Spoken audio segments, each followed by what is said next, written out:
नमः हरे हराये नमः। हरे कृष्णा जी। मंगलाचरण आरंभ करते हैं। ओम नमो भगवते वासुदेवाय। ओम अज्ञानतिमिरान्धस्य ज्ञानाञ्जनशलाकया चक्षुरुन्मीलितं येन तस्मै श्रीगुरवे नमः। नमः ओम विष्णुपादाय कृष्णप्रेष्ठाय भूतले श्रीमते भक्तिवेदांत स्वामिनिति नामिने। नमस्ते सारस्वते देवे गौरवाणी प्रचारिणे निर्विशेष शून्यवादी पाश्चात्य देश तारिणे। जय श्री कृष्ण चैतन्य प्रभु नित्यानंद श्री अद्वैत गदाधर श्रीवासादि गौर भक्त वृंद। हरे कृष्ण कृष्ण कृष्ण हरे हरे, हरे राम राम राम हरे हरे।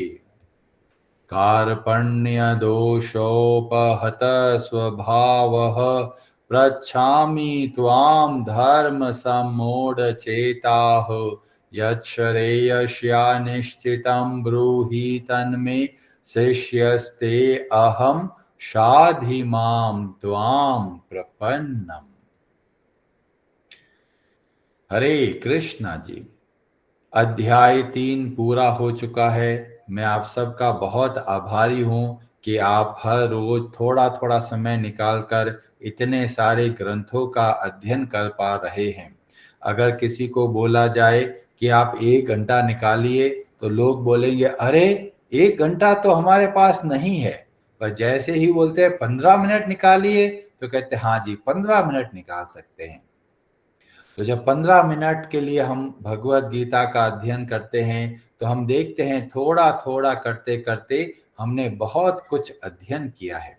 तो अध्याय 3 पूरा हो चुका है। आज से हम अध्याय 3 को सार रूप में समझने का प्रयास करेंगे, एक समरी के रूप में कि कुल मिला के इस अध्याय में क्या बातें बताई गई है। तो इसमें जैसे ही अध्याय 3 आरंभ होता है अर्जुन तुरंत प्रश्न करते हैं। अब अर्जुन प्रश्न क्यों करते हैं?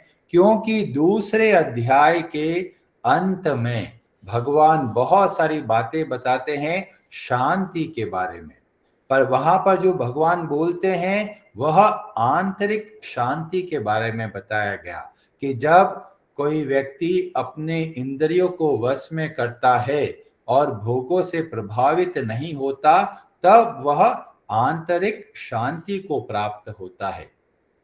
पर भगवान ने स्पष्ट रूप से यह नहीं बताया कौन सी शांति के बारे में बात हो रही है, और इसीलिए अर्जुन तुरंत प्रश्न करते हैं। अर्जुन प्रश्न करते हैं कि अगर आप शांति का मार्ग बताना चाहते हैं तो मुझे इस भयानक युद्ध रूपी ये कार्य में क्यों लगा रहे हैं। यहाँ पर अर्जुन बोलते हैं तत् किम कर्मणि घोरे, ये भयंकर कर्म में मुझको क्यों लगा रहे हैं।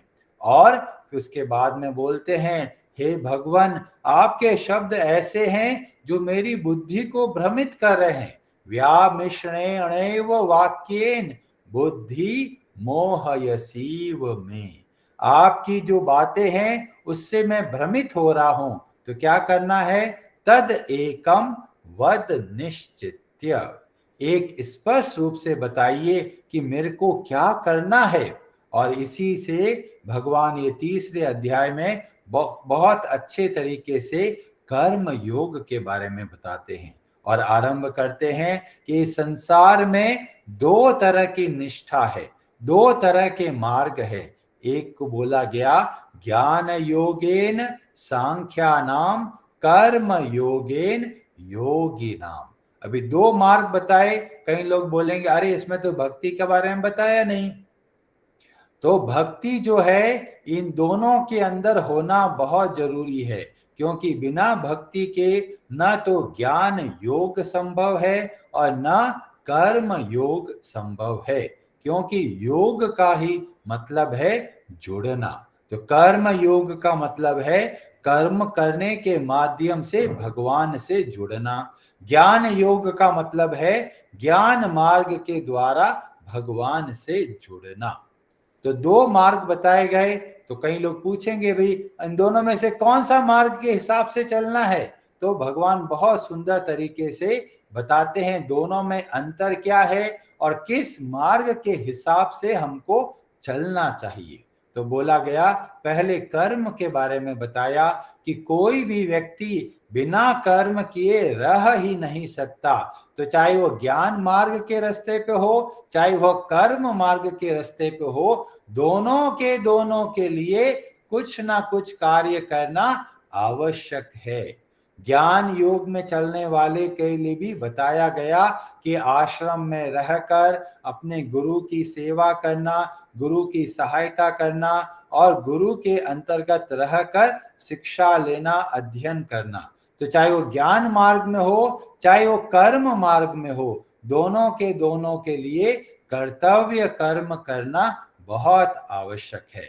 पर कुछ लोग ऐसे होते हैं जो बाहर से तो साधु बन जाते हैं, घर बार छोड़ देते हैं, पर मन के अंदर अभी भी बहुत सारी इच्छाएं रह जाती है।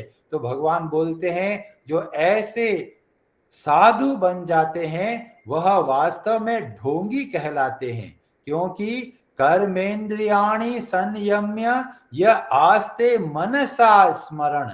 बाहर से कंट्रोल करके बैठे हैं बाबा जी कि भाई मेरे को ये चीज नहीं पसंद है या ये चीजों को मैं नहीं खाता, पर मन से क्या कर रहे हैं? उसका चिंतन करते हैं।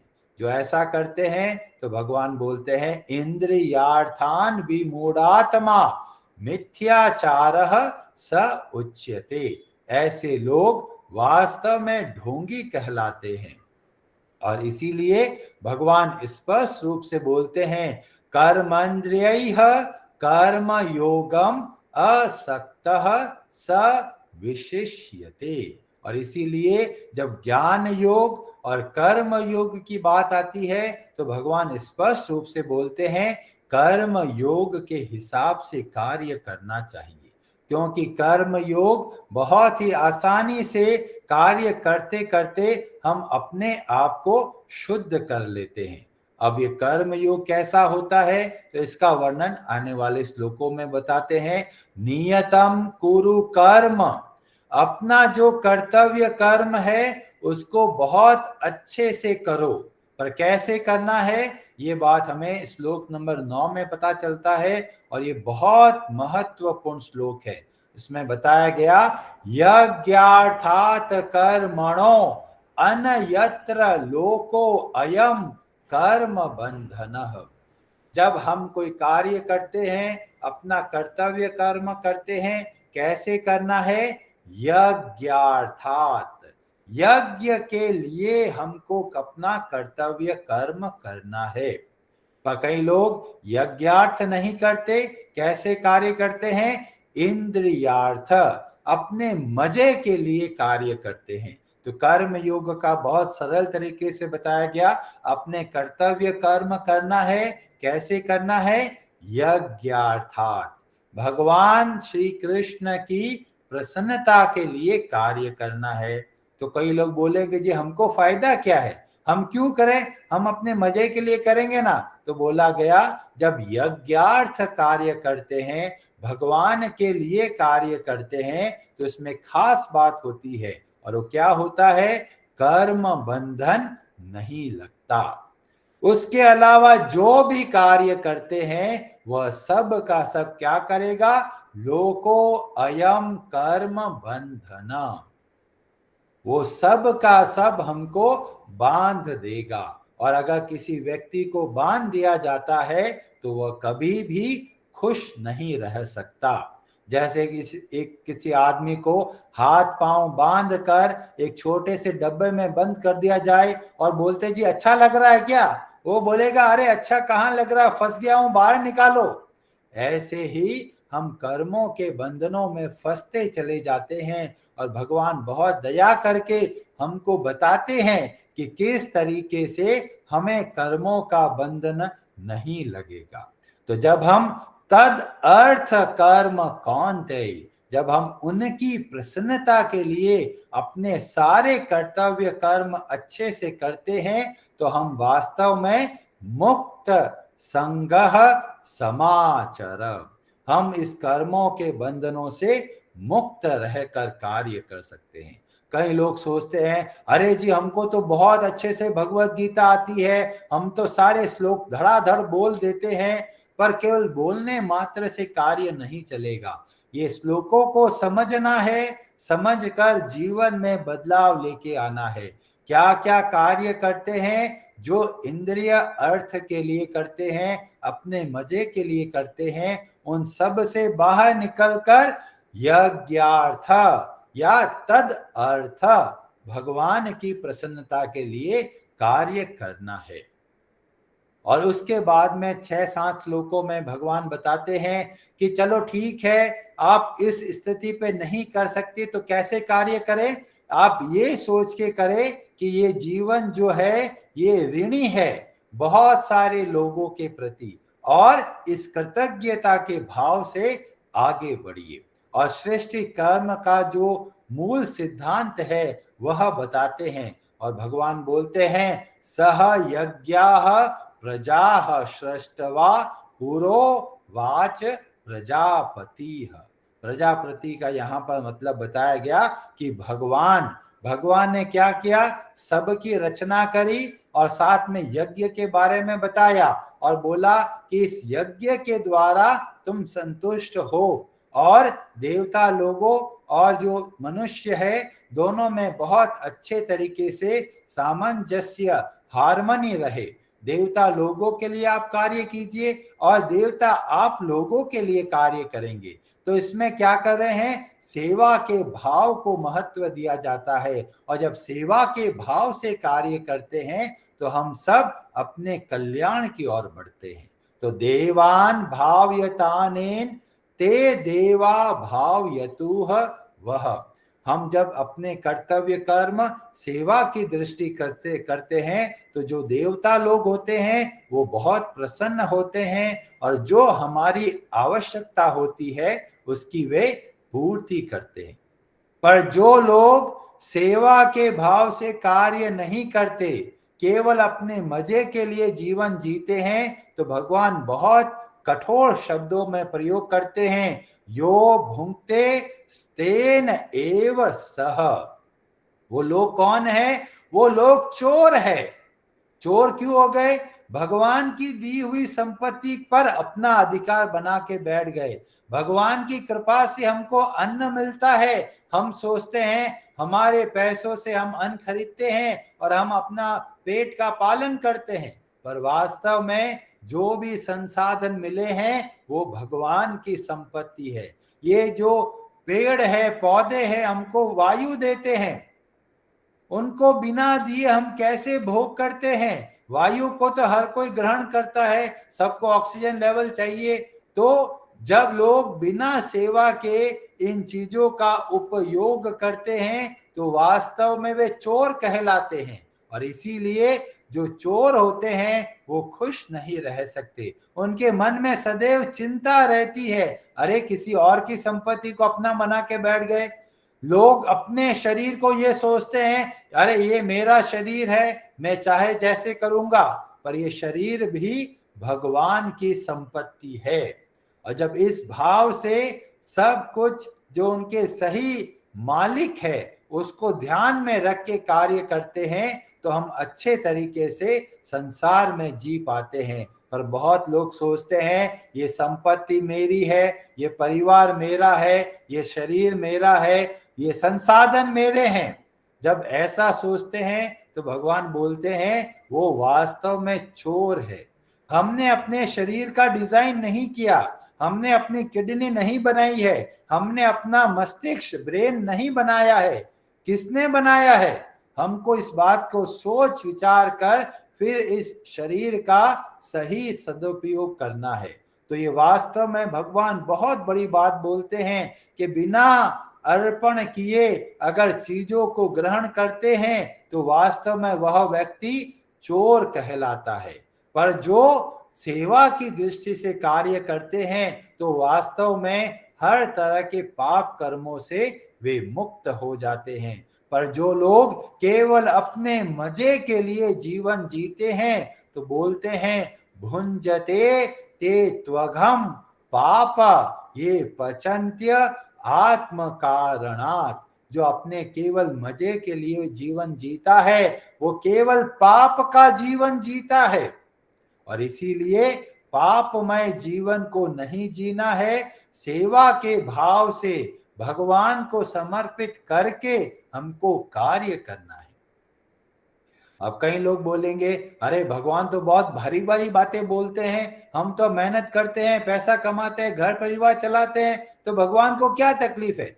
तो बोलते हैं कि जो अन्न होता है वो हम मैन्युफैक्चर नहीं कर सकते, हम खुद नहीं बना सकते।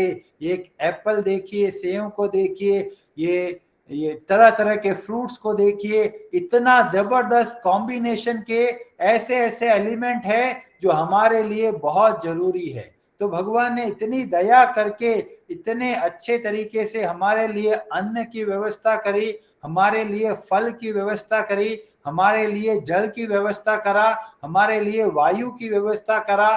तो जब हम ये सब देखते हैं तो हमारे अंदर कृतज्ञता का भाव आना चाहिए। अहंकारी नहीं बनना है कि मैं मेहनत करता हूं, मैं घर को चलाता हूं। सदैव विनम्र रहना है कि भगवान आपकी कृपा से ही यह कार्य संभव हो रहा है, आपकी कृपा से ही हमको अन्न मिल रहा है। और फिर भगवान बताते हैं अन्न आता किधर से है। तो बोला गया अन्न आता है वर्षा से।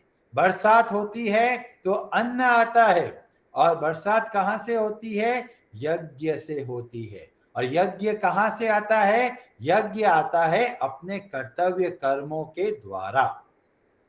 तो हर एक व्यक्ति को बताया गया कि अपने कर्तव्य कर्मों को समझकर बहुत अच्छे तरीके से अपना कर्तव्य कर्म कीजिए। और जो व्यक्ति ऐसा नहीं करता तो भगवान बोलते हैं अघायुर इंद्रिय रामो मोघम पार्थ सजीवती। ऐसा व्यक्ति जो केवल अपने मजे के लिए जीता है, इंद्रियारामो अपने इंद्रियों को सुख पहुंचाने के लिए कार्य करता है, मोघम व्यर्थ में ये जीवन को जीता है। तो इस अध्याय के माध्यम से हमको पता चलता है कि हमको जीवन जीना कैसे है। लोग बहुत सुनते हैं पर जीते अपने मजे के लिए है। तो धीमे धीमे अपने मजे से बाहर निकलना है, भगवान की वाणी के हिसाब से जीवन को जीना है। तो ये श्लोक नंबर 16 के अंदर बताया गया कि किस तरीके से हमें जीवन को जीना है। और उसके बाद में आने वाले श्लोकों में भगवान स्पष्ट रूप से उपदेश सुनाते हैं, आदेश देते हैं क्या करना है। तस्माद् असक्तः सततम कार्यम कर्म समाचरः। बहुत अच्छे तरीके से अपने कर्तव्य कर्मों को कीजिए और आसक्ति से रहित होकर। तो जब हम कोई कार्य करते हैं, अगर उसके अंदर परिणाम की इच्छा होती है तो उसको बोलते हैं इसमें आसक्ति हो गई। तो हम जब कार्य करते हैं तो कैसे करना है, बहुत अच्छे तरीके से कार्य करना है, पर कार्य का परिणाम को भगवान को समर्पित करना है। तो कई लोग सोचते हैं अरे सब भगवान की संपत्ति है तो क्या करें, आराम से ठेस पहुंचा देते हैं। नहीं, भगवान की संपत्ति है और अच्छे तरीके से ध्यान रखना है।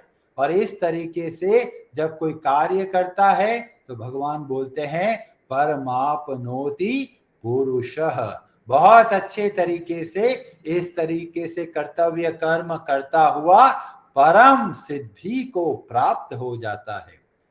तो किसी का प्रश्न आएगा आपने बातें तो बहुत करी है, क्या कोई उदाहरण भी है, क्या और भी लोगों ने इस तरीके से जीवन को जिया है। तो यहाँ के सेक्शन में भगवान बताते हैं और भी बहुत सारे लोगों ने इस तरीके से ही जीवन को जिया है। और उदाहरण में बताया ये जनक जैसे राजा हुए, वो कैसे कार्य किया, लोक संग्रहम एवापि। तो जब ऐसे बड़े बड़े जो राजा लोग हुए, उन्होंने भी कैसे कार्य किया? जन कल्याण के लिए, लोगों की भलाई के लिए अपने कर्तव्य कर्मों को किया। और साथ में भगवान बताते हैं कि जिस तरीके से उन्होंने कार्य किया, ऐसे ही कार्य हम सबको करना है। क्योंकि हर एक व्यक्ति को कोई लीडर की जरूरत होती है कि किस तरीके से बाकी लीडर कार्य करते हैं, अन्य लोगों को यह प्रेरणा मिलती है। और इसीलिए भगवान बोलते हैं, यद यद आचरति श्रेष्ठस तत् तत् एवेतरो जनः। जैसा जैसा श्रेष्ठ व्यक्ति करता है, वो बाकी लोग वैसा वैसा आचरण करते हैं। और इसीलिए भगवान हमको प्रेरणा देते हैं कि हम सब भी लीडर हैं, और इसीलिए हम सबको ऐसे कार्य करना है कि बाकी लोगों को प्रेरणा मिले। तो यहाँ पर हम इस प्रसंग को यहाँ पर विराम देते हैं और सोमवार के दिन इसको कंटिन्यू करेंगे। हरे कृष्णा जी। आप में से किसी का कोई प्रश्न हो तो आप अपना हाथ खड़ा करके इसको बारे में पूछ सकते हैं, या आज की कथा से आपको क्या शिक्षा मिली वह आप बताना चाहे तो आप बता सकते हैं।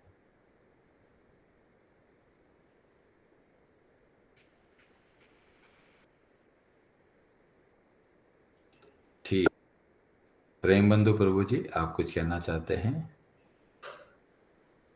हरे कृष्णा प्रभु जी, हरे कृष्ण। बहुत अच्छा बताया। और सबसे बढ़िया बात आपने ये जो बताई कि यज्ञ के अलावा अगर कोई भी कर्म करोगे तो इस संसार में बंध जाओगे। तो डेली रूटीन में तो अभी ध्यान तो दूसरी डायरेक्शन में जाता ही है प्रभु जी, बातें भी करते, लोगों से समय भी व्यर्थ होता है। तो किस तरीके से फिर डाइवर्ट हो, कभी हमारा बंधन नहीं हो। तो इसको बोलते हैं कल्टीवेशन। कल्टीवेशन में क्या करते हैं, जैसे खेत के अंदर कुछ बीज डाला जाता है और उसका हमको अच्छे से ध्यान रखना पड़ता है।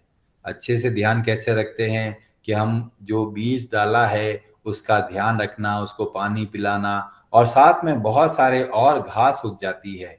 तो ये बहुत जरूरी है, नियमित रूप से फालतू जो घास होती है उनको निकालते रहें, और जो बीज डाला गया है उसका अच्छे से पोषण हो।